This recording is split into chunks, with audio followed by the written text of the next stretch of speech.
What's up, Buttercup? This is a new segment where listeners can write in with garden and houseplant questions. Anyone can do this. Yes, even you. Questions are submitted via my website or email. Details will be in the show notes. So if you want to write in, check that out. A bit of housekeeping before we get started. I have a real mic now. Prior to this episode, I was using my Apple headphones and just talking into my phone. Thank you to all the folks who have been listening despite the crappy sound quality. I hope your ears enjoy the new and improved setup. Okay, so let's get rolling. Laura wrote into the show with a houseplant question for us. She writes, "Hi Jennifer, I live up in Gainesville. My friend shared your podcast with me and I've been enjoying listening to it. I'm sharing a picture of a very sad rubber plant that I've had for over 30 years. It has moved with me from Rhode Island to New York to Colorado to Florida to Vermont to Ohio and back to Florida again, most recently about 2.5 years ago. It hasn't been happy ever since the last move. There used to be 3 main stems that all had branches, but as you can see, I'm down to 1 single stem and no branches. I really want to bring this girl back to life. I recently repotted her with fresh Fox Farm Ocean Forest potting mix because she started drooping over in her large pot. I noticed that the roots were very frail, just a long, spindly clump of roots in one long line. I wondered if the pot was too big and or she wasn't getting enough light, so I repotted her in a smaller pot. I also nicked the stem at the bottom and planted her a bit deeper, hoping she might form new roots. This was about a month ago. As you can see, she is looking pretty sad. She lost a couple lower leaves after I repotted her, and there's some sort of spot on her bottom leaf currently.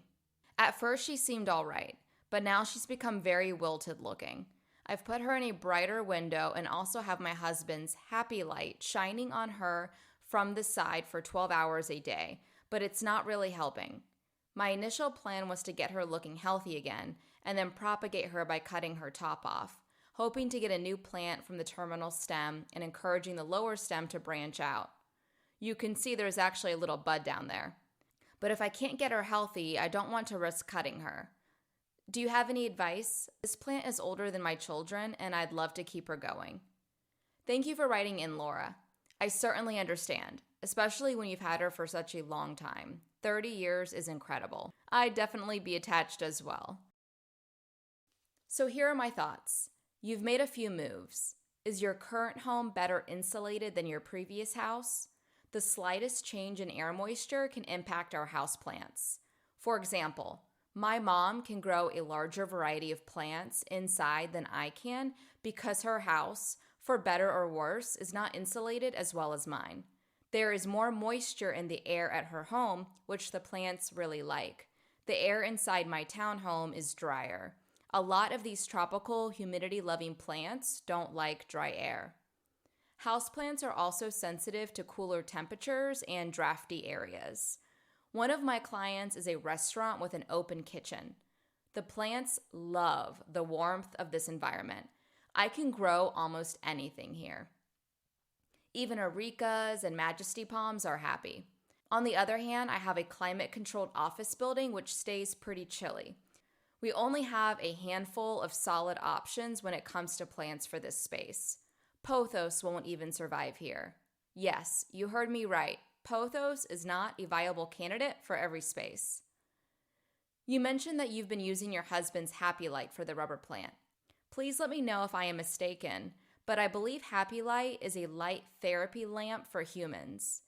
I mention this because if you're using it for a plant, it's not going to be as effective as grow lights. Regular lights often lack the intense blue and red light wavelengths that are crucial for plant growth. If it were me, I wouldn't bother with the light. I don't think this is the issue. Now, when you look up the longevity of ficus elastica, aka the rubber plant, you'll read that it can live up to 100 years.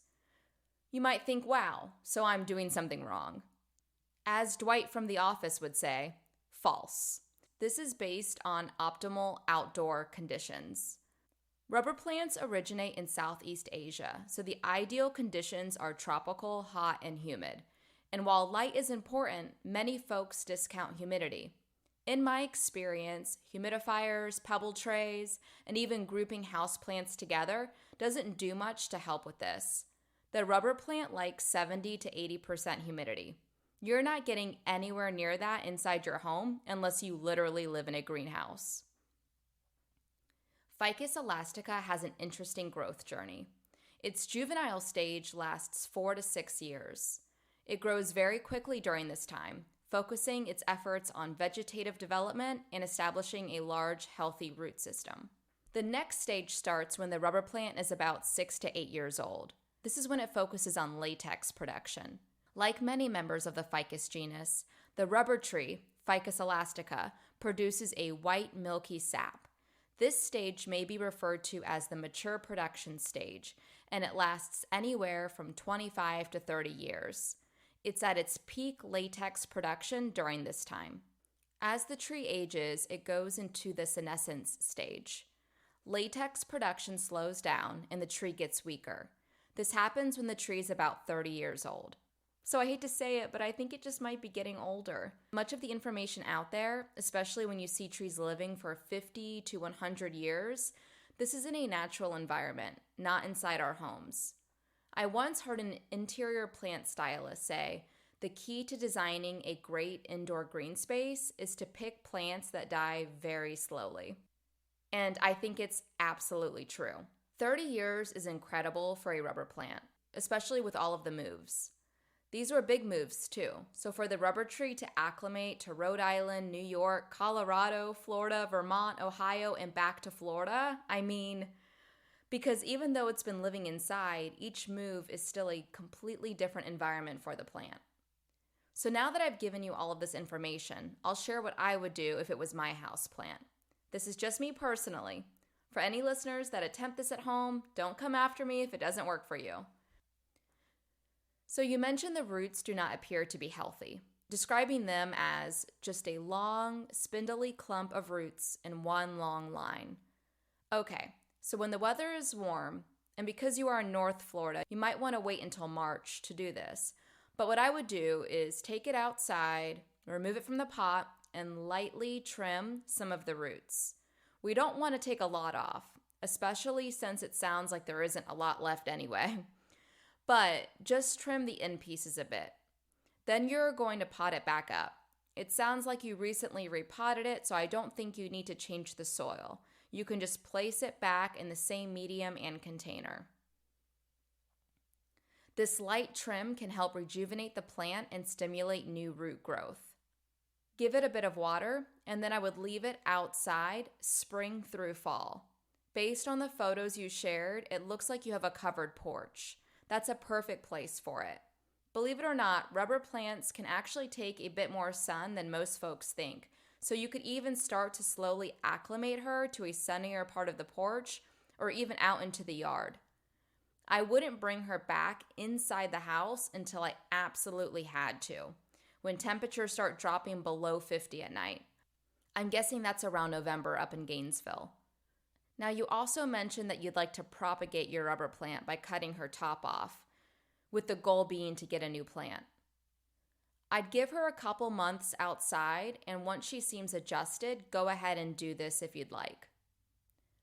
While a healthy young Ficus elastica can certainly grow indoors year-round, due to the age and declining health of this specific one, we must switch gears and change our thought process. Think about it as an aging parent.